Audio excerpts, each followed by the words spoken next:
Praise the Lord. ഇന്ന് ഒരു ദിവസം കൂടി നമുക്ക് ഒരുക്കി തന്ന ഈ ഈശോയെ മഹത്വപ്പെടുത്തുന്നു, സ്തുതിക്കുന്നു. കർത്താവിൻ്റെ തിരുവചനം പറയുവാൻ ഒരു ദിനം കൂടി എനിക്ക് ഒരുക്കി തന്ന കർത്താവിനെ ഞാൻ മഹത്വപ്പെടുത്തുന്നു, നന്ദിയോടെ സ്തുതിക്കുന്നു. ഒരു മാസക്കാലം കഴിഞ്ഞ് പുതിയൊരു മാസത്തിലേക്ക് കടന്നിരിക്കുന്നു. കഴിഞ്ഞ മാസക്കാലം അത്രയും നമ്മളെ നടത്തിയ, നമ്മുടെ എല്ലാ പ്രയാസങ്ങളും അറിഞ്ഞ് നമ്മോട് കൂടെ ഇരുന്ന കർത്താവിനെ ഞാൻ സ്തുതിക്കുന്നു. ഈ ഒരു പുതിയ മാസം നമുക്ക് അനുഗ്രഹമായി തീരുവാനും അതേപോലെ തന്നെ വചനത്തിലൂടെ നാം അനുഗ്രഹിക്കപ്പെടുവാനും കർത്താവിനോട് പ്രാർത്ഥിക്കുന്നു. നമ്മുടെ എല്ലാ ആവശ്യങ്ങളും കർത്താവിൻ്റെ തിരുസന്നിധിയിലെ വചനത്തിലൂടെ നമുക്ക് ലഭ്യമാകുവാൻ കർത്താവ് നമ്മളെ അനുഗ്രഹിക്കട്ടെ. ഇന്നത്തെ തിരുവചനം വിശുദ്ധ മർക്കോസിന്റെ സുവിശേഷം 9-ാം അധ്യായം 18 മുതലുള്ള തിരുവചനമാണ്. ശിഷ്യന്മാരുടെ അടുക്കിലേക്ക് അശുദ്ധാത്മാവുള്ള ഒരു മകനെ കൊണ്ട് ഒരു അപ്പൻ ചെല്ലുന്നതാണ്. നമ്മൾ ഒരുപാട് കേട്ടിട്ടുള്ള ഒരു സന്ദർഭമാണ് അത്. അവനെ എവിടെ വെച്ച് പിടിച്ചാലും അവനെ തള്ളിയിടുന്നു. പിന്നെ അവൻ നുരച്ച് പല്ല് കടിച്ച് വരണ്ടു പോകുന്നു.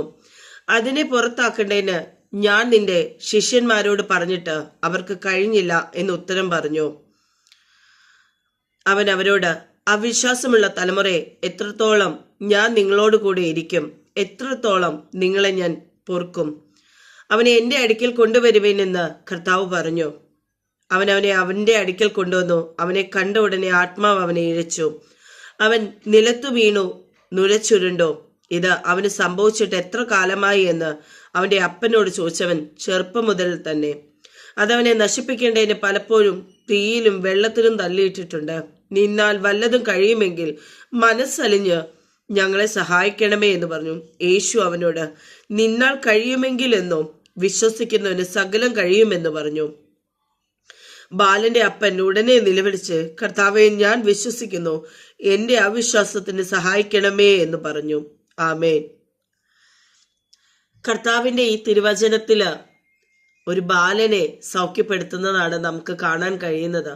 കർത്താവ് പറയുന്നുണ്ട്, നാം ഒരു ചെറിയ കാര്യം പോലും കർത്താവിനെ ചിലപ്പോൾ നമ്മൾ അവിശ്വസിക്കും. എന്തുകൊണ്ട് ഇത് നടക്കുന്നില്ല, എന്തുകൊണ്ട് ഈ പ്രതിസന്ധി നടക്കുന്നില്ല. എന്നാൽ നമ്മൾ വിശ്വസിച്ച് ഏറ്റെടുക്കുമ്പോൾ നമ്മുടെ ഈ പ്രതിസന്ധികളെല്ലാം നമുക്ക് മാറിക്കിട്ടുകയാണ് ചെയ്യുന്നത്. ഒരു ചെറിയൊരു കടുകുമണിയോളം വിശ്വാസം നമുക്ക് മതി കർത്താവിനെ നമുക്ക് ആഴത്തിൽ അറിയാൻ. കാരണം എപ്പോഴും ദൈവത്തിന് നമ്മോട് സ്നേഹം തന്നെയാണ്.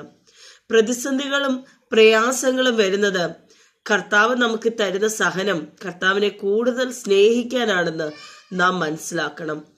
എങ്കിൽ മാത്രമേ ദൈവത്തോട് നമുക്ക് കൂടുതൽ അടുക്കാൻ പറ്റുകയുള്ളൂ. കർത്താവിന്റെ തിരുവചനത്തിൽ പറയുന്നത് തന്നെ അങ്ങനെ തന്നെയാണ്.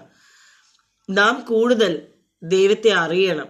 കർത്താവ് നമ്മൾ എന്താവശ്യപ്പെട്ടാലും ഈ സഹനത്തിലൂടെ ദൈവ തിരുസന്നിധിയിൽ എത്തുമ്പോൾ നമുക്ക് വേണ്ടി ചെയ്തു തരുന്ന ഒരു പിതാവാണ് നമ്മുടെ കർത്താവ്.